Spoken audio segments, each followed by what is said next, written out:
então, ele afeta o nível físico da vítima, o nível psicológico e também afeta a área profissional dessa pessoa envolvida, né? A gente pode passar o slide?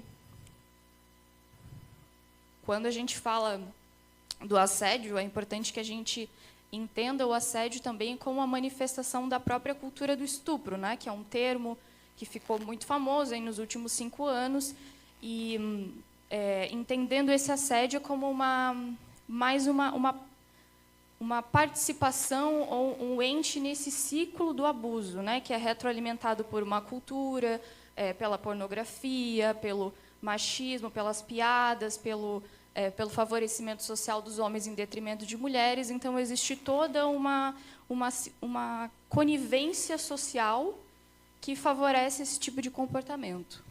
E esses prejuízos, eles atravessam e ultrapassam a esfera individual da mulher, né? Eles afetam muitas outras áreas dessa vida. Pode passar. Então, o assédio sexual, ele é composto de atos, é composto de insinuações, convites impertinentes. É extremamente comum entre nós, mulheres, né? Não é nenhuma novidade, mas ele pode ser feito tanto a nível físico, pode envolver o contato físico, ou pode ser realizado também por via virtual. Agora, a gente, às vezes, trabalha com muitas pessoas online, né? Esse assédio sexual pode ser feito por WhatsApp, né? Pode ser feito presencialmente. Ele não precisa ser necessariamente realizado por um superior, pode ser um colega de trabalho, às vezes até um subordinado pode estar exercendo esse assédio sexual. E também o assédio, ele independe do gênero. Às vezes, uma mulher pode assediar sexualmente outra mulher, né? Isso acho que é bem claro. O assédio sexual, ele possui uma tipificação penal, então é possível que se entre, que se denuncie, que se aborde esse assédio sexual por vias jurídicas, inclusive levando, né, a penalização. Mas é importante também que nós não sejamos ingênuas em acreditar que todas as ações penais que envolvem denúncia de assédio sexual, elas são consumadas da melhor forma possível. Muitas vezes, inclusive, a gente, às vezes, pode estar presenciando uma denúncia de assédio sexual que acaba sendo convertida numa acusação de calúnia por parte da vítima, como se ela tivesse feito, né, denunciado erroneamente essa conduta. Então, aqui a gente trouxe uma pequena listagem de possíveis condutas que podem estar envolvendo assédio sexual. Eu acho que é bem nítido, né, a identificação, mas pode ser oferecimento de um cargo em detrimento de um favorecimento sexual, o famoso teste do sofá, toques, apertões, beijos, pode ser uma carícia, pode ser uma passada de mão, pode ser uma insinuação, uma mensagem no WhatsApp. O envio pode ser um colaborador enviando um vídeo pornográfico para você no WhatsApp e não informando, não escrevendo qualquer outro tipo de mensagem. Aquilo também conta. Gestos ou palavras escritas também, e que tragam um certo duplo sentido, uma ambiguidade na interpretação. Pode passar. Isso. Então, aqui a gente também traz a reflexão, né? Seria o assédio sexual uma cantada? Qual que seria a diferença, né? O que definiria essa cantada? O que traria a conotação de assédio sexual para uma cantada? Alguém aqui tem algum palpite? Já passou por alguma situação parecida? Será que isso é uma cantada, um flerte, ou é só uma brincadeira? Fiquem à vontade para dar exemplos, tá?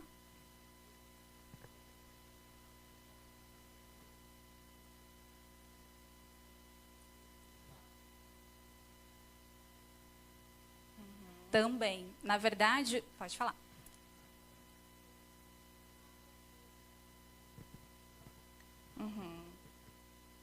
Está invadindo o espaço privado dela.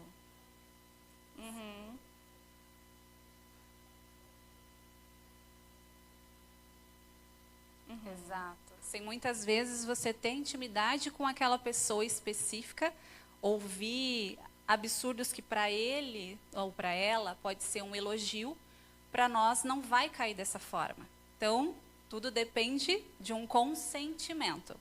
Pode passar o slide, por favor?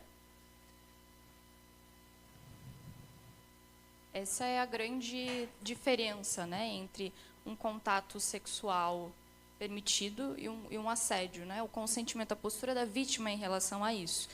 Tanto que, assim, existem muitos relacionamentos que se iniciam no ambiente do trabalho, né? Eu conheci, por exemplo, meu marido nesse contexto. A Simone também conheceu. Também. Há 18 anos atrás, um exemplo para vocês, eu conheci o meu marido trabalhando junto. Então, se naquele momento eu simplesmente não é isso que eu quero, não é leve, não está sendo legal, ele está fazendo um abuso e não uma cantada, já seria uma outra conversa. Mas daí a gente já teve um consentimento, estamos aqui, né, bem consentidas. Então está tudo certo, mas lembrem que são vocês que demandam isso, tá? O consentimento tem que vir de vocês. Exato. Da mesma forma que quando a gente pensa num ato sexual, né? Tudo que vem depois do não é estupro. Da mesma forma que numa situação de assédio, né? De convite indesejado ali, tudo que vem após a não abertura, tudo que vem após esse não também se torna ali a tipificação do assédio. A conduta, a postura da vítima indica muito essa abertura ou esse encerramento, né? Diante da insinuação da outra pessoa. Pode passar. Vou falar um pouco, então, para vocês também como que funciona esse assédio, esse dano moral. Tá? Então, assédio moral nada mais é do que são atitudes repetitivas. Então, é uma conduta, isso pode ser de qualquer tipo de hierarquia, depois eu vou mostrar para vocês como que funciona, mas geralmente é do supervisor. Então, aquela conduta excessiva, abusiva, pode ser por gestos, atitudes, palavras, e que precisam ser repetitivas. Diferente do assédio sexual, que uma conduta já é o suficiente, já o moral precisa ter uma continuidade, precisa ser repetitivo. Tá? Então, tem lugares, por exemplo, que o assédio moral ele acaba tanto com a vítima que ela precisa pedir demissão. Ela prefere pedir demissão do que ter que ficar passando por aquela situação o tempo todo. Né? Pode passar.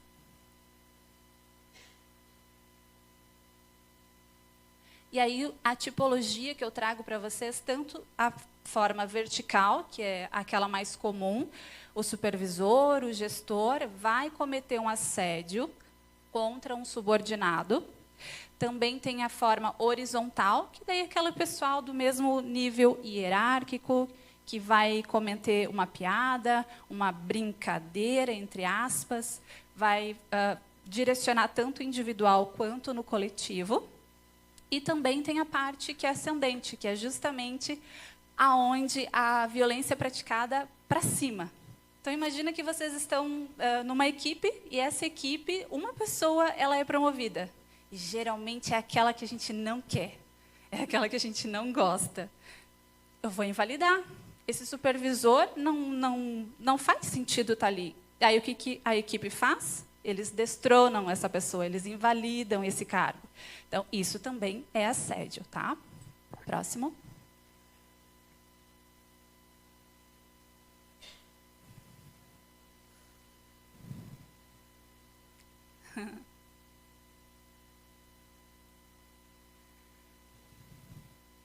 Trouxe também alguns tipos para vocês identificarem. Pensem dentro do ambiente de trabalho de vocês. Ocorre um isolamento social? Ocorre tanto individual quanto coletivo? Ou, geralmente, o supervisor ele pode tirar você de uma determinada função, ou sobrecarregar você de muito trabalho. Isso também gera exaustão e gera todo um estresse. Muita gente tem burnout depois disso. Então, o assédio moral vem de várias formas. Tá? Aqui, tanto humilhação, esses gestos diretos, gritos e outras atitudes totalmente negativas, que eu acredito que muitas já presenciaram também. Próximo. Nós trouxemos análise de caso para que vocês possam identificar dentro dos exemplos que nós demos se faz sentido e qual deles é. Então, diante do caso hipotético, onde um colega de trabalho diz o seguinte: você é mole, frouxo, e se você não tem capacidade de trabalhar, então por que não vai, fica em casa, lava uma louça, lava uma roupa? E imagina você ouvindo isso. O que é assédio moral ou sexual? Muito bem, próximo slide. Pode passar. Isso. Esse caso, ele é um caso bem interessante porque ele é real, ele veio de um processo trabalhista de uma funcionária da Caixa Econômica Federal. Não foi a gente que disse que é da Caixa Econômica, tá? Sim, parênteses. Mas é uma realidade que ela pode ser facilmente transposta para qualquer outro emprego, né? O chefe, ele, então, chegava por trás da funcionária e, enquanto ela estava sentada, ele passava a mão nas costas dela, fazia aquela massagem, um ombro no pescoço, e sempre trazia algum elogio. Ah, você está uma loucura hoje, como você está bonita, como você está bem vestida.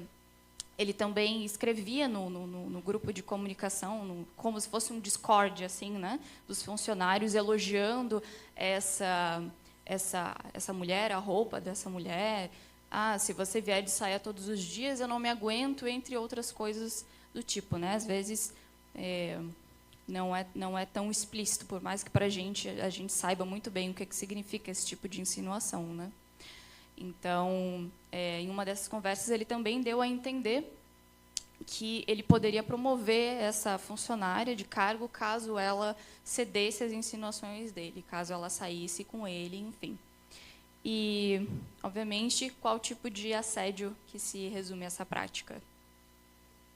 Estão afiadíssimas, pronta para um processo. Pode passar. Pode passar. Então, diante dessa primeira capacitação da definição de um assédio, né, compreensão de que essas condutas elas são abusivas e que elas são passíveis de responsabilização trabalhista, civil, né, e criminal. O que a gente faz diante dessa situação? Acho que estou sofrendo assédio no trabalho, ou conheço alguém que acredito que esteja sofrendo assédio no trabalho. O primeiro passo a gente sistematizou aqui, que é a reunião de provas. Essas provas elas podem ser físicas ou testemunhais, mas precisa ser algum meio de comprovação de que aquilo está ocorrendo, né? Pode ser um print de um WhatsApp, de uma conversa, pode ser uma gravação de áudio, pode ser uma foto, e pode ser também uma prova testemunhal, né? Quando você vai trazer uma colega que vivenciou aquela situação. Então, é bom sempre reunir essas provas, elas são físicas, coloca numa pastinha e tenha lá a seu favor. Existe também a prova da palavra da vítima, né, mas que ela é mais delicada de trabalhar em alguns processos. Reunidas essas provas, então, um passo mais administrativo dentro da empresa seria conversar com o setor do RH, um setor responsável, um seu superior, né? A gente sabe que não são todas as empresas que têm esse compliance, vamos dizer assim, essa estrutura muito bem definida de o que fazer quando um caso de assédio ocorre, né? Mas o primeiro passo a ser registrado, inclusive, seria esse. É bom que você tenha alguma prova documental dessa conversa também, pode ser uma ata, enfim. Se munir de documentos no direito nunca é demais, assim. Então, após essa conversa administrativa, se não resultar nenhum efeito, aí você pode buscar assistência externa, que seria a representação através de um advogado, ou a denúncia na delegacia da mulher, por exemplo, que é algo que a Simone vai abordar mais um pouquinho. Pode passar. Aqui eu coloquei exemplos tanto dentro quanto fora da empresa. Vocês trabalham em local que tem CIPA? Alguém aqui é da CIPA? Não? Não é toda empresa que é obrigada a ter a CIPA. Geralmente é acima de 20 funcionários, tá? E depende também muito de segmento, porte da empresa. Mas as empresas que possuem CIPA, elas geralmente já possuem um canal específico para denúncias. Então, nesse canal, você pode fazer tanto de forma anônima ou não. Então, o RH vai poder tratar dessas informações se a CIPA não evoluir com o processo. Vocês podem, então, dentro da empresa, focar na CIPA, RH, Compliance. Lembrando, usem as provas, se ajudem. A gente sabe que o ambiente masculino ele é complicado, eles acabam se ajudando um pouco mais. E deixa eu ver se tem algum homem aqui. Espera aí. Acho que não. Ah, não, tudo bem. Deixa para lá. Mas o caso é justamente a gente se ajudar. A gente fala, não, mulher é concorrente, mulher não se ajuda. Nesse caso, não existe concorrência, não existe não ajudar. Eu estou vendo que o supervisor está assediando, o que eu vou fazer? Poxa, vou tirar uma foto escondida, vou gravar, vou fazer qualquer coisa, porque elas precisam de ajuda. A gente não pode ficar inerte com qualquer situações, tanto na rua quanto no trabalho, né?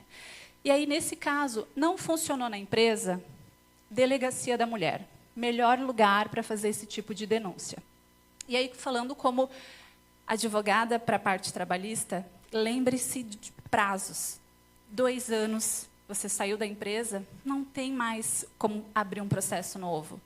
Eu vou buscar os últimos 5 anos. Isso para qualquer ação trabalhista. Tá? Pode passar. E aí é onde eu trago a importância desse canal da CIPA. Se a empresa de vocês não possui, investiguem se realmente tem ou não tem a CIPA dentro da empresa. De que forma que vocês podem garantir esse anonimato ou treinamentos dentro da empresa para gestores, supervisores ou até os homens mesmos. Eles precisam ter esse conhecimento, eles precisam saber que as mulheres não vão mais ficar, independente do ambiente. Então, aqui alguns feedbacks, algumas comunicações específicas para que vocês possam fazer as denúncias. Tá? Pode passar. Então, pessoal, eu quero abrir também para caso tenha alguma dúvida. Eu sei que o nosso tempo é corrido, já está aqui, acabando, mas fiquem à vontade. Podem falar o que vocês quiserem, por favor.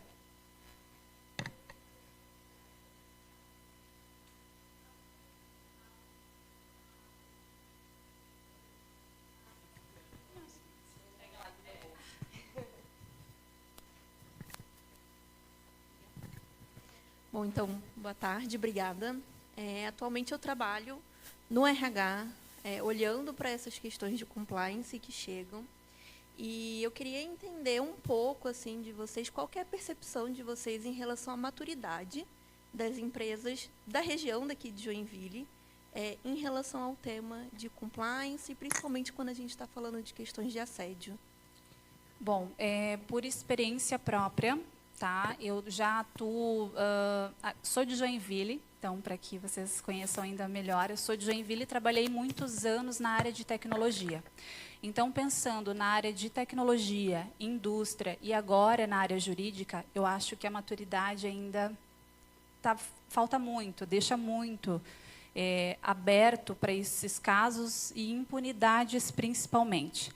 As empresas elas não estão preparadas o suficiente para receber as denúncias e seguirem com essas denúncias. O que fazer? Constrangimento, supervisor. É mais fácil demitir a funcionária? É mais fácil realocar esse supervisor? O que vai acontecer? Isso ainda é muito aberto. Então, o intuito é trazer informações, principalmente para que as mulheres possam ter autonomia o suficiente para denunciarem. E quanto mais verdadeiras vocês forem e ajudarem outras mulheres, menos casos a gente vai ter. Se a empresa, mesmo assim, não tiver a maturidade, a Delegacia da Mulher e os advogados estão aí para isso. Obrigada. Mais alguém tem alguma pergunta?